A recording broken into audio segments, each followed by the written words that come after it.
اللہ علیک یا محمد صلی اللہ علیک یا محمد صلی اللہ علیک یا محمد صلی اللہ علیک یا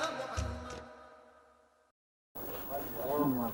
سر یہ سوال ہے کیا حضور پاک صلی اللہ علیہ وسلم کا دیدار نفس پاک ہوئے بغیر ہو سکتا ہے؟ آگے لکھا ہے کیا دوسرے انبیاء اور اولیاء کے دیدار کے لیے بھی نفس کا پاک ہونا ضروری ہے؟ ان کے تو نفس پاکیزہ ہی ہوتے ہیں نبیوں کے. بندے کے لیے لکھا ہے کہ بندے کے لیے وہ سبق ہے نا، پہلے نفس کو پاک کرے، کیونکہ جب تک نفس ناپاک ہے کوئی پاک چیز اندر ٹھہر نہیں سکتی ہے نا.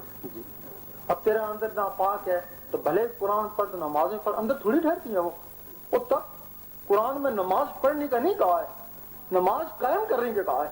اور تو نماز پڑھتا ہے، جب نماز پڑھتا ہے مومن جب باہر نکلتا ہوئی ہیرا پھیری، اس کا نہیں کہا. نماز قائم کا کہا ہے کہ نماز تیرے اندر اترے نا. جب تو نماز پڑھے تب بھی مومن کاروبار، تب بھی مومن سو رہا ہو، تب بھی مومن. اس کے لیے تجھے پہلے اپنے اندر قائم پاک کرنا پڑے گا، نفس کو پاک کرنے پڑے گا، پھر نماز بھی تیرے اندر، تلاوت بھی تیرے اندر.